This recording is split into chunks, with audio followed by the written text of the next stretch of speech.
A la clase del día de hoy, en la cual vamos a hablar de emergencias frecuentes en diabetes, ¿no? Vamos a tocar los dos extremos, lo que es la hipoglicemia y lo que son las crisis hiperglicémicas. Bueno, eso es parte de lo que vamos a tratar el día de hoy de cada una de ellas, las generalidades, la fisiopatología, la clasificación, las manifestaciones clínicas, el diagnóstico y finalmente el tratamiento. Bien, respecto a la hipoglicemia es una patología que se va a presentar bastante en los servicios de emergencia, ¿no? Vamos a tener pacientes de dos tipos, los pacientes diabéticos y los pacientes no diabéticos que muchas veces debutan y en los cuales tenemos que también aprender a ver cuándo estamos ante una hipoglicemia que requiere hospitalización o algún cuadro que podría ser de manejo ambulatorio, ¿no? Entonces, la definición de la hipoglicemia se va a dar por una glucosa plasmática baja por debajo de 70 miligramos por decilitro, ¿no? Y habitualmente tiene que ser una muestra sérica. Es una emergencia médica, como estaba comentando, muy frecuente en pacientes diabéticos, pero también se puede presentar en los pacientes que no sufren de diabetes y que tienen alguna otra enfermedad como debut o como antecedente. La diabetes está asociada a alta morbilidad en pacientes hospitalizados. Es decir, si yo tengo un paciente neurocrítico, un paciente con shock séptico, un paciente con alguna patología aguda y adicionalmente a eso encontramos que el paciente presenta hipoglicemia, esto empeora el pronóstico del paciente.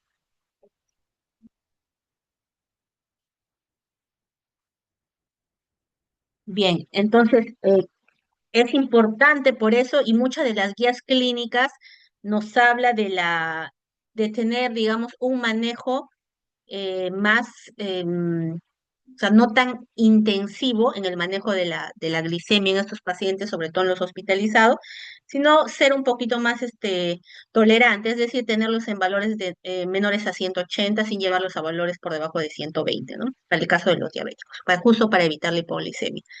Y un dato importante también es que la hipoglicemia puede causar daño neurológico permanente si no se corrige rápidamente. Y este es un problema muy importante, sobre todo en los pacientes diabéticos, usuarios de insulinas de larga acción, porque son pacientes que podrían presentar cuadros de hipoglicemia durante la noche y el paciente se va a dormir y si no está bien controlado al tener este medicamento, ¿no? Como las insulinas de larga acción, podrían presentar la hipoglicemia durante la noche. Entonces, el familiar o el mismo paciente no se va a percatar. Y ya está demostrado que cualquier paciente con una hipoglicemia por debajo de 40, de más de 4 a 6 horas, tiene un daño neurológico permanente, ¿no? El paciente puede incluso quedar en estado vegetativo persistente. He ahí la importancia de prevenir la hipoglicemia en este grupo de pacientes. Ahora, dentro de lo que es la etiología, en pacientes diabéticos, como les comentaba, una de las principales causas va a ser la administración excesiva de insulina, es decir, el paciente no está adecuadamente regulado, la dosis es superior o el paciente está con algún tipo de insuficiencia renal, de por sí los pacientes diabéticos hacen nefropatía diabética, y esto hace de que el tiempo, digamos, o la depuración sea mucho más lenta y el paciente es propenso a hacer cuadros de hipoglicemia. Asimismo, los pacientes diabéticos que omitan las comidas o el ayuno prolongado. Es por eso que cuando recién se va a instaurar una pauta de insulina o en los mismos hipoglicemiantes o los nuevos medicamentos, el paciente tiene que tener un seguimiento cercano, ¿no? Y habitualmente muchos de los pacientes pues usan el glucómetro que se puede utilizar en domicilio justamente para evitar de repente colocarse cuando estos valores están por debajo del límite permisible. Ahora, pacientes diabéticos jóvenes, por ejemplo, que adicionalmente hacen un ejercicio físico intenso y no tienen un ajuste terapéutico, también podrían presentar cuadros de hipoglicemia. Y en pacientes que ya son diabéticos, constantemente tienen ingesta alcohólica, ¿no? Y no, si no hay una adecuada ingesta de carbohidratos, esos pacientes también van a ser hipoglicemia. En pacientes no diabéticos, o sea, pacientes que, digamos, llegan a la emergencia con cuadros de hipoglicemia, sin diabetes conocida, sin tratamiento hipoglicemiante o algún medicamento que lo ha podido causar, tengo que pensar en diagnósticos diferenciales. Dentro de los diagnósticos diferenciales vamos a tener los insulinomas, el, la insuficiencia hepática avanzada, o sea, los pacientes cirróticos, muchos de ellos pueden hacer cuadros de hipoglicemia, la enfermedad de Addison, ¿no? O los pacientes que tengan insuficiencia suprarrenal, eh, y las hipoglicemias facticias, ¿no? O sea, el paciente que por ahí accidentalmente, por ejemplo, ¿no? El paciente geronte, por accidente se toma una pastilla o se aplica una ampolla equivocada, ¿no? También tenemos que pensar eso cuando en el ámbito familiar existe esta clase de medicación a la mano.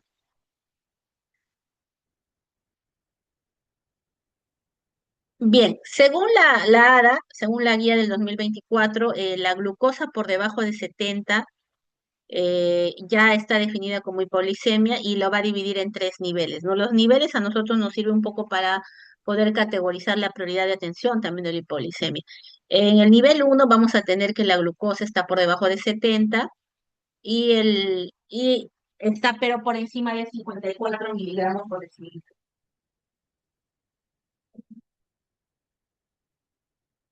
Entonces, estos pacientes van a requerir una acción inmediata, pero muchas veces si el paciente no tiene trastorno de conciencia, incluso se le podría dar manejo bioral. Asimismo, los pacientes con nivel 2, donde la glucosa está por debajo de 54 miligramos por decilitro, ya de repente podríamos, tienen una hipoglicemia clínicamente significativa, es decir, que van a presentar síntomas. Entonces, en este caso, sí yo podría ya de repente utilizar algún medicamento endovenoso. Y el nivel 3 que es una emergencia, ¿no? Es el paciente con hipoglicemia que presenta un evento grave caracterizado por alteración del estado mental o coma. Entonces son los pacientes pues que van a ingresar como prioridad uno a la unidad de shock trauma, ¿no? Por hipoglicemia nivel 3 o hipoglicemia severa. Ahora, dentro de las manifestaciones clínicas, porque también es importante, yo puedo tener un paciente con glicemias por debajo de lo normal, o sea, por debajo de 70, pero sin síntomas, ¿no? Entonces, eso también va a depender de la tolerancia de los pacientes y tenemos que dividirlo en dos manifestaciones clínicas principales. La primera son síntomas neurogénicos o autonómicos, donde el paciente va a estar diaforético, va a presentar palpitaciones, temblor, ansiedad. Y los síntomas neuroglicopénicos, en los cuales el paciente va a tener disartria, visión borrosa, convulsiones. Aquí puede llegar a tener un trastorno de conciencia severo, ¿no? Trastornos cognitivos. Entonces, para hablar de hipoglicemia tenemos que tener saber que parte del diagnóstico es la triada de Whipple y necesitamos tener lo que es la sintomatología compatible eh, con lo que ya hemos descrito, los síntomas neuroglicopénicos y los autonómicos, que haya una glicemia documentada baja y resolución sintomático tras la normalización glicémica. Aquí podríamos exceptuar el paciente que ha tenido una hipoglicemia severa persistente, en la cual la causa de la sintomatología que nos presenta el paciente, probablemente trastorno de conciencia o coma profundo, eh, y el paciente nos llega con una glicemia baja. Sin embargo, yo le voy a administrar la insulina, pero, perdón, le voy a administrar la reposición con dextrosa. Sin embargo, el paciente no va a mejorar. Y esto sí lo podría tener en ese escenario, ¿no? Pero normalmente la hipoglicemia, digamos, de reciente inicio, en la cual yo voy a tener una resolución sintomática tras la administración de la glicemia, ¿no? Se normaliza la glicemia y el paciente despierta, mejora todos esos síntomas que hemos indicado, ¿no? Hay que tener también mucho cuidado, por ejemplo, en los pacientes con déficit focal agudo, ¿no? Que está parte de, digamos, del algoritmo de manejo inicial. Todo paciente tiene que tener un hemoglucotest porque a veces el paciente puede tener signos de focalización y se debe a la hipoglicemia y no se debe a un ACV como tal, ¿no? Entonces siempre la glicemia es importante en el manejo inicial de estos pacientes. Bien, como les comentaba, la hipoglicemia leve, moderada, y el paciente está consciente, el paciente puede manejarse con vía oral, ¿no? En realidad en algunos lugares hay con unas tabletas, que tienen de dextrosa y el paciente lo ingiere vía oral. En nuestro medio no lo tenemos, se podrían utilizar algunos alimentos pero digamos la forma más rápida de poder resolverlo por eso la vía endovenosa. Pero recordemos que, por ejemplo, si ustedes están en el primer nivel de atención, están en su serum y es una hipoglicemia leve, moderada y con el paciente consciente, solo se podría dar administración vía oral, o sea, no requiere la terapia endovenosa, ¿no? Y a los 15 minutos se hace una revaluación de la glicemia y se ve si persiste y no para ver si no para buscar otras causas asociadas. Y ya si el paciente ingresa con hipoglicemia severa, o el paciente inconsciente o con trastorno de conciencia, podemos utilizar dos tipos de medicamentos, ¿no? El glucagón, 1 miligramo intramuscular o subcutáneo, que en nuestro medio no tenemos, y la dextrosa al 50%, ¿no? Mediante la administración vía endovenosa. Ahora, la verdad es que en otros países existe dextrosa al 50% en ampollas de 20 mililitros. Nosotros no tenemos eso, nosotros tenemos dextrosa al 33%, así que hacemos un equivalente y usamos de 4 a 6 ampollas de dextrosa al 33% en bolo, ¿no? Para estos casos.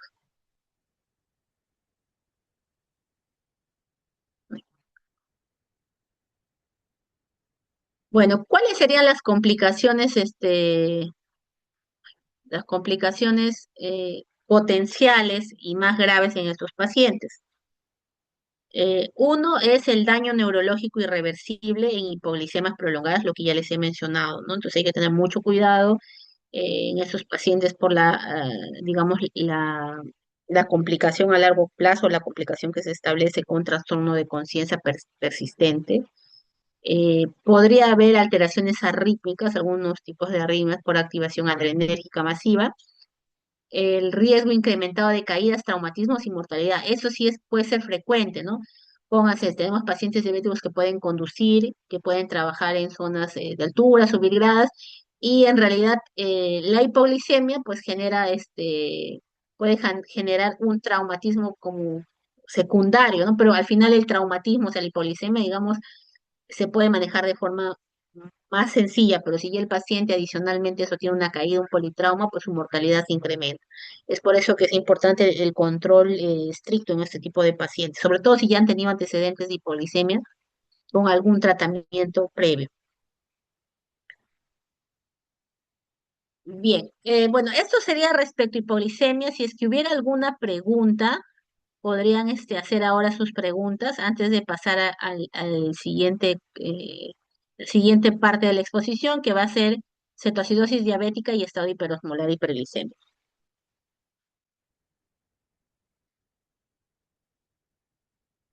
Bien, si hubiera preguntas, levantan la mano ahí me ayuda el delegado, por favor, y si no, vamos a continuar. Bueno, vamos con la contraparte, que ya son las crisis hiperglicémicas o la cetoacidosis diabética y el estado hiperosmolar hiperglicémico. La cetoacidosis diabética, bueno, y el estado hiperosmolar son dos emergencias hiperglicémicas, digamos, las más graves, ¿no? Agudas y potencialmente mortales en personas con diabetes. Entonces, ahora también recordar que no todos los pacientes van a venir con el diagnóstico, o sea, tenemos cetoacidosis diabética o estado hiperosmolar en pacientes que debutan su diabetes con una crisis hiperglicémica. Entonces, por eso el diagnóstico inicial, la sospecha inicial es muy importante para un manejo adecuado. Los informes mundiales muestran claramente un aumento en el número de admisiones por cetoacidosis, es cierto, estado hiperosmolar durante la última década. Hay hasta un aumento de 55% en la tasa de hospitalizaciones, ¿no? Y sobre todo en adultos menores de 45 años, ¿no? Que está más asociado a la diabetes tipo 1. Ah, y lo otro que también, y de un tiempo para acá, con los nuevos hipoglicemiantes orales, pues tenemos muchos casos de cetoacidosis diabética euglicémica, ¿no? O sea que el paciente viene con una glucosa normal, sin embargo tiene cetonemia. Y ya tenemos casos, o sea, ya digamos en nuestro medio, quizás hace unos años por el tipo de tratamiento que recibían los pacientes, no, pero hoy por hoy sí ya tenemos bastantes casos de cetoacidosis euglicémica. Bien, entonces es importante conocer la fisiopatología tanto de la cetoacidosis como del estado hiperosmolar porque, digamos, son entidades similares, pero su fisiopatología es diferente y por ende también podrían, el manejo también van a haber ciertas diferencias principales en el manejo. Entonces, vamos a ver que, para empezar, vamos a tener un paciente que va a tener un factor desencadenante, paciente diabético, o el paciente que no ha sido diagnosticado también, no se ha diagnosticado, entonces viene como complicación. Lo que se va a producir en este caso va a haber un aumento de las hormonas contrarreguladoras, va a aumentar la glucogenólisis. Todo esto va a conllevar a que el paciente se van a activar varios mecanismos para que se genere la glucogenólisis, aparte de las hormonas contrarreguladoras, ¿no? Va a haber deficiencia de la insulina, por ende va a haber una lipólisis, ¿no? Un incremento del glicerol. Entonces, para el caso de la cetocidosis diabética, el problema principal es la producción de cuerpos cetónicos, ¿no? Por eso uno, digamos, parte del algoritmo diagnóstico se basa en cetonas en sangre. Entonces el paciente va a presentar inicialmente producción aumentada de cuerpos cetónicos, va a ser hipercetonemia y eso se va a traducir a nivel metabólico en una cetoacidosis con anion gap alto, ¿no? Una acidosis metabólica con anion gap alto. Ahora, el paciente adicionalmente va a hacer toda una cascada inflamatoria, una cascada de estrés oxidativo, ¿no? Y finalmente puede empezar a hacer disfunciones. La más frecuente asociada en los dos casos es la insuficiencia renal aguda. Ahora, respecto al estado hiperosmolar, en este caso digamos, va a ser diferente la fisiopatología. En este caso lo que va a suceder es que vamos a tener también va a haber una pobre utilización de la glucosa a nivel de los tejidos periféricos, pero acá va a haber gluconeogénesis, ¿no? Entonces va a haber mayor producción, va a haber mecanismos para tratar de eliminar esta glucosa sanguínea y el paciente va a cursar con glucosuria y una diuresis osmótica y pérdida de electrolitos, ¿no? Todo esto va a generar que haya una gran depresión de volumen. Entonces, la gran depresión de volumen sobre todo se va a presentar en el estado hiperosmolar y hiperglicémico, de ahí que el paciente va a tener hiperosmolaridad, ¿no? Entonces, como se han dado cuenta, tenemos, digamos, dos mecanismos principales. En la cetoacidosis, producción de cuerpos cetónicos y la acidosis metabólica, y en el estado hiperosmolar, al final todo va a conllevar a que el paciente haga hiperosmolaridad. Entonces, para el estado hiperosmolar y glicémico, la fluidoterapia, digamos que va a ser la piedra angular del tratamiento, y para la cetoacidosis, la insulina, ¿no? La insulinoterapia, también asociada a la fluidoterapia, pero principalmente la cetoacidosis es insulinoterapia y el estado hiperosmolar es la fluidoterapia. Ahora, comentaba yo de que hay factores desencadenantes, ¿no? Factores que van a provocar que el paciente pueda hacer estas crisis. Uno es las infecciones, ¿no? La sepsis es una de las principales causas de descompensación de la diabetes y puede llevar al paciente a hacer cetoacidosis o estado hiperosmolar. Entonces, siempre todo paciente se tiene que descartar sí o sí que haya un cuadro infeccioso concomitante, ¿no? Y asimismo tenemos que muchos de los pacientes es por mala adherencia al tratamiento, ¿no? Eso es lo que preocupa un poco en nuestro medio porque el paciente a veces no tiene un seguimiento adecuado, pues, y el paciente por mala adherencia hace estos cuadros, ¿no? Después vamos a tener algunas patologías agudas también y bueno, de por sí el paciente diabético es un paciente que va a ser, o sea, hoy por hoy ya la diabetes se considera una enfermedad multisistémica, ¿no? Porque la alteración tanto de la micro y de la macrocirculación hace al paciente diabético con mayor probabilidad de hacer infarto agudo de miocardio y ACV, accidente cerebrovascular. Y son patologías que pueden desencadenar también concomitantemente con una crisis hiperglicémica y el uso de algunos medicamentos, ¿no? Bueno, sabemos que van a estar los corticoides, los antipsicóticos y los inhibidores de CGLT2, ¿no? Entonces es importante también ver si están tomando estos medicamentos los pacientes, ver cuál es su medicación, Porque muchos pacientes no solamente son diabéticos, son hipertensos, tienen falla renal, tienen varias patologías, entonces puede haber un tema de polifarmacia y también tenemos que estar atentos a este antecedente. Bien, vamos a pasar a lo que son los criterios diagnósticos, tanto en la cetoacidosis como el estado hiperosmolar. Entonces, la cetoacidosis se va a caracterizar por una glucosa mayor a 200 o antecedente de diabetes. Acá ya ha cambiado, ¿no? Porque antes de esta guía, pues solamente el paciente tenía que tener hiperglicemia, pero con los nuevos hipoglicemiantes orales, ya el antecedente nada más podría ser considerado un criterio, ¿no? Sin que el paciente tenga hiperglicemia. Ahora, la cetosis, la concentración de beta hidroxibutirato, que es el más frecuente, más de 3 milimoles por litro, o tira de cetonas en orina más de 2 cruces, ¿no? La realidad es que en nuestro medio, la mayoría de hospitales no mide cetonemia, ¿no? Y realmente hoy por hoy es digamos, ya la medición de cetonas, en este caso de beta-hidroxibutirato, es probable, porque así como hay glucómetros, hay o sea, equipos de pruebas rápidas para medir cetonas, ¿ya? Entonces, puedes hacerle la glicemia junto con la cetonemia. Si existe ya en nuestro medio, lo podemos usar, en el hospital lo usamos y nos ha ayudado bastante para las cetoacidosis euglicémicas. Y bueno, para el caso de la cetoacidosis, el paciente tiene que tener acidosis metabólica con un pH menor a 7,3 y un bicarbonato menor a 18 milimoles por litro.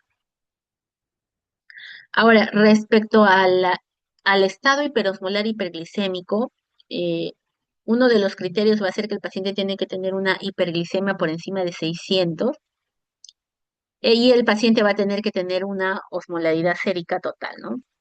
Aquí ya nos hablan de osmolaridad sérica total o nos hablan de una osmolaridad sérica efectiva. Esto también ha cambiado, ¿no? A lo largo de las guías. Actualmente, ¿cómo voy a calcular yo la osmolaridad sérica efectiva? La voy a calcular eh, viendo de mi analítica sanguínea 2 veces el sodio más la glucosa, ¿ya? Pero en milimoles por litro. Esa es la diferencia, ¿no? Nosotros medimos en miligramos por decilitro. Entonces la convertimos a milimoles por litro y esa sería la fórmula. Y la osmolaridad sérica total que sea más de 320. Aquí ya consideramos la urea, por eso es que el valor difiere entre 300 y 320. Lo cierto es que a veces vamos a hacer el diagnóstico con una gasometría arterial, por ende podemos calcular directamente la osmolaridad sérica efectiva porque vamos a tener sodio y glucosa, ¿no? Entonces no podemos calcular inmediatamente. Ahora dice la ausencia de cetonemia, ¿no? Que la concentración de beta hidroxibutirato esté por debajo de 3 milimoles por litro o una tira de cetonas en orina menor a 2 cruces y que el paciente no tenga acidosis. Mm, Bien, ahora lo que sí quería comentar es que ambos no son excluyentes, es decir, el paciente podría tener los dos, podría tener un estado mixto, o sea, tiene cetoacidosis y tiene estado hiperosmolar, o sea, cumple todos los criterios. Bien. Respecto a la clasificación de la cetoacidosis, vamos a ver en leve, moderada y grave. Obviamente la grave, pues el paciente va a tener una acidosis severa, ¿no? Normalmente un pH menor a 7 y un bicarbonato menor a 10, y el estado mental también va a estar alterado. Son pacientes que van a tener cetonas más de 6 milimoles por litro y como dije, lo de la glucosa va, bueno, más de 200. Eso no cambia para ninguno de los tipos, ¿no? Básicamente la gravedad nos la va a dar la acidosis con la presencia de cetonas. ¿Sí? Y la cetoacidosis leve, ¿no? Vamos a tener un paciente que tiene cetonas entre 3 y 6, y el pH va a estar entre 7,25 a 7,30 y el bicarbonato entre 15 a 18, digamos limítrofe. Son pacientes que la verdad, digamos que el manejo no va a ser tan intensivo, incluso algunas guías dicen que se pueden manejar con insulina subcutánea siempre y cuando haya un monitoreo adecuado, pero ya a partir de la moderada sí tiene que el paciente recibir insulinoterapia endovenosa.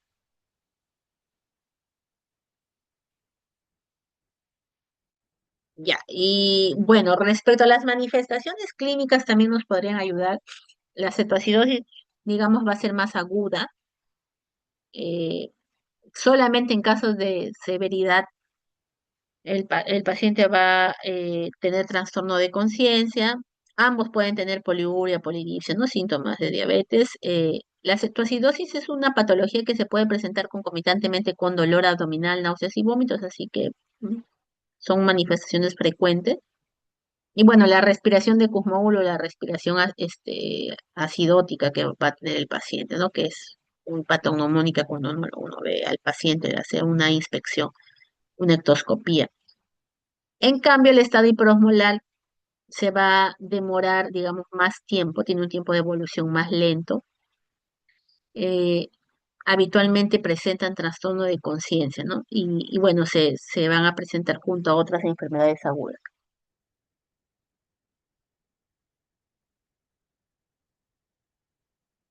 Ahora, dentro de lo que es estas patologías, como les mencionaba, se pueden presentar concomitante hasta en un tercio de las emergencias por crisis hiperglicémica, ¿no? Van a ser concomitantes o lo que conocemos como un estado mixto o trastorno mixto.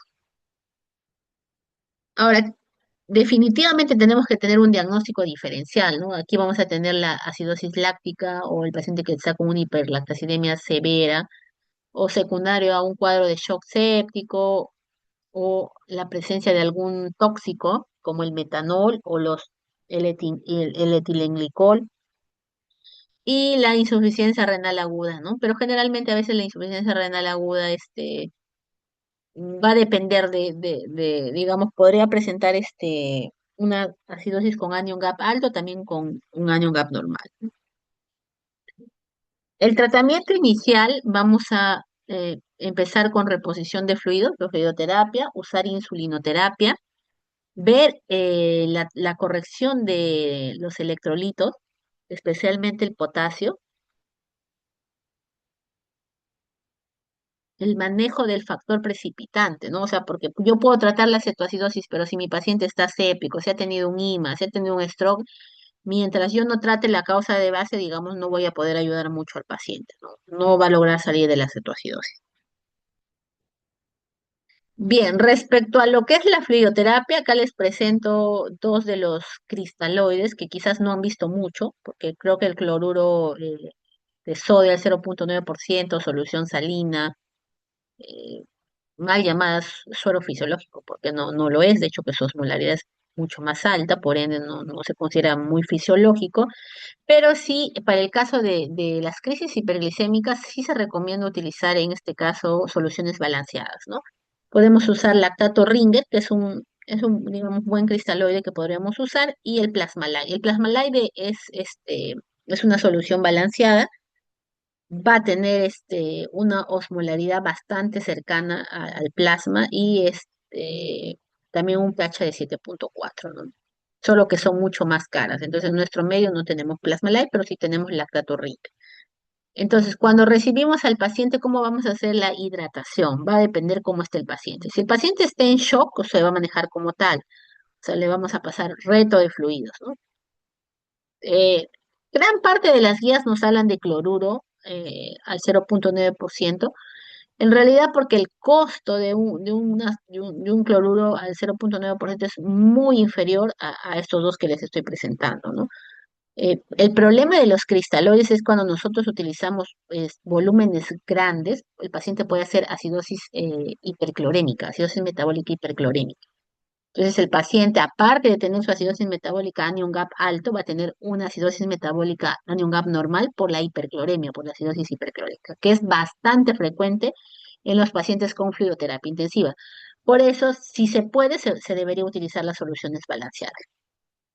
Ahora, si el paciente está, digamos, con una depresión de volumen, pero es un paciente cardiópata o nefrópata, no orina, se dializa, tiene falla cardíaca, pues el monitoreo se va a tener que hacer al pie de cama, se pueden utilizar varias herramientas, la ecografía quizás es una de las más útiles hoy por hoy en nuestro medio, al pie de cama, para hacer un monitoreo hemodinámico, ver si el paciente es respondedor a fluidos y si de repente ya no, de repente utilizar vasopresores de forma inicial para mejorar el estado hemodinámico. Pero si el paciente presenta una hipovolemia leve, es decir, no hay una gran depresión, podemos utilizar, como le dije, los cristaloides y ir reponiendo más o menos el 50% en las primeras 12 horas. Ahora, digamos que yo empecé, no sé, tengo un paciente que vino con 500 de glucosa, acidosis metabólica, es una cetoacidosis moderada.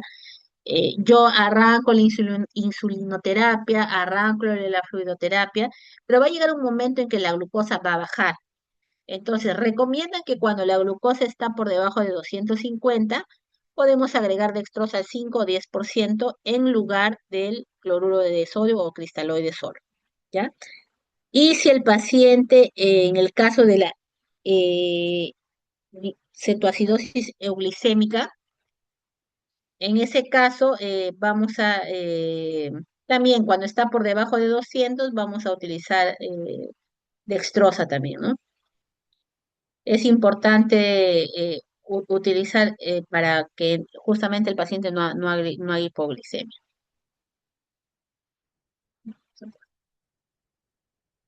Bien, en, sí.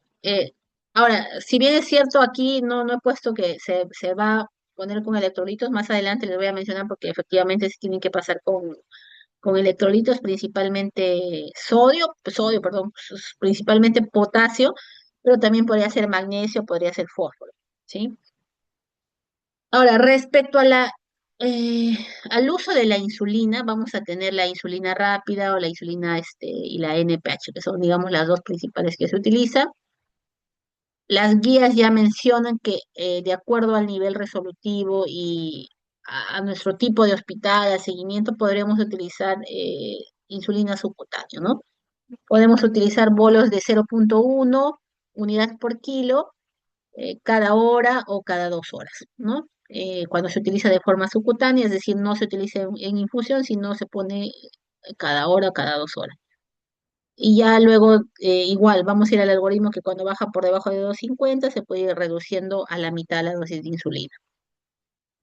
Ahora, ya en la cetoacidosis moderada, severa y en el estado hiperosmolar, ahí sí ya voy a utilizar infusión de insulina endovenosa. Entonces, la diferencia entre ambos es que la dosis con la que arranco en el estado hiperosmolar hiperglicémico va a ser menor. Es decir, si el paciente tiene estado hiperosmolar hiperglicémico, le tengo que calcular una dosis inicial de 0,05. Es decir, en un paciente que pesa 80 kilos, si tuviera cetoacidosis, yo voy a empezar 8 unidades de insulina por hora, mientras que si el paciente es un estadio hiperosmolar, voy a utilizar 4 unidades por hora, ¿ok? Y luego, no sé, igual se va a ir regulando, ¿ya? Algunos dicen que es mejor poner un bolo y luego se pone la infusión, otros que se arranca de frente infusión. Pero tenemos que siempre valorar también en el paciente, ¿no? De acuerdo a los valores con los que ingresa el paciente. Y igual, cuando la glucosa baja por debajo de 250, así como ponemos dextrosa, también bajamos a la mitad las unidades de insulina, ¿no? Para evitar que el paciente haga hipoglicemia. Bueno, en realidad en la cetoacidosis se recomienda que la glicemia esté entre 150 y 200 miligramos y en el estado hiperosmolar son un poquito más tolerantes, entre 200 a 250. Como les mencionaba, el potasio es importante la reposición en pacientes con cetoacidosis, con estado hiperosmolar, si van a recibir infusión de insulina. ¿Por qué? Porque ya saben que si yo le pongo infusión de insulina, voy a barrer el potasio, ¿no es cierto?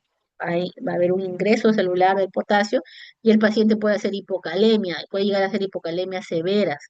Si yo no lo repongo, ya hace trastornos hidroelectrolíticos severos, puede hacer arritmias, incluso puede hacer paro cardíaco. Entonces tenemos que tener cuidado con la reposición de potasio. Entonces, si el paciente está, primero tenemos que establecer que esté teniendo una adecuada diuresis, ¿ya? Si el paciente tiene un potasio por debajo de 3,5, yo voy a reponer potasio, te voy a poner retos de potasio, ¿sí?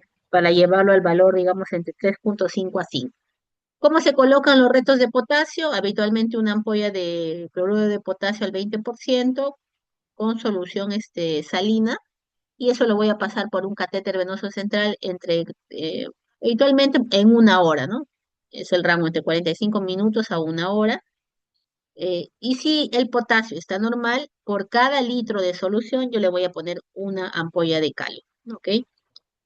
Para mantener, digamos, el valor entre 3,5 y 5. Y si el paciente, cuando yo voy a empezar con la insulinoterapia y todo, tiene un valor por encima de 5, no le voy a poner potasio, pero a las 2 horas voy a controlar ese potasio. Si ese potasio está entre 3,5 y 5, voy a agregar potasio a la solución y si está debajo de 3,5, pasar reto de potasio. Aquí yo no les he puesto lo del fósforo, pero sí, siempre hay que medir cómo está la fosfatemia y si el paciente tiene valores muy bajos, sobre todo cuando tiene menos de 1,5, 1,1, sí tenemos que considerar reponer también este fósforo. Entonces, para controlar los electrolitos, debemos controlar la función renal, el pH venoso, la osmolaridad y la glucosa cada 24 horas hasta que se estabilice, ¿no? Tras la resolución de la cetoacidosis y cuando el paciente pueda comer y beber, debemos empezar ya lo que es la insulina NPH, ¿no? O sea, es decir, si yo estoy con mi infusión de insulina, un par de horas antes de suspenderla, le pongo la primera dosis de insulina NPH, porque recuerden que es de acción intermedia, para que poder suspender con seguridad la infusión de insulina. Los electrolitos hay que tener un monitoreo cercano. eh, Muchos de los pacientes con cetoacidosis vamos a tener que tomarle, digamos, una gasometría cada hora, a veces cada hora, cada 2 horas. Entonces, para evitar hacer punciones arteriales, salvo que el paciente tenga una línea arterial, podría utilizar pH venoso, es decir, del catéter venoso central, por ejemplo, podría utilizar para poder medir la parte metabólica y tiene digamos, es un valor bastante cercano, no es necesario hacer punciones arteriales. Lo que les comentaba de que hay que mínimo 1 o 2 horas antes de retirar la infusión de insulina, poner la insulina NPH. ¿Qué complicaciones podría tener mi paciente, no? Uno es el edema cerebral, es decir, el paciente que presente edema cerebral, hipocalemia severa, pero por eso justo tenemos que tener mucho cuidado con la, con el control de electrolitos, hipoglicemia, que es muy frecuente. Digamos que una de las complicaciones, creo yo, más frecuentes de cuando tratamos crisis hiperglicémicas son las hipoglicemias. Y a veces cometemos, digamos, el error de que cuando tenemos un paciente con cetoacidosis, digamos, le coloco el bolo, le coloco la infusión y a la hora, 2 horas, se cae la glicemia y le suspendo todo, cuando en realidad, si yo tengo un paciente que tiene cetoacidosis y hace hipoglicemia, lo que yo debería hacer es usar dextrosa al 10% para poder mantener la infusión de insulina. Es decir, puedo cortarlo un momento, estabilizo la glicemia y arranco, pero ya con dextrosa, ¿sí?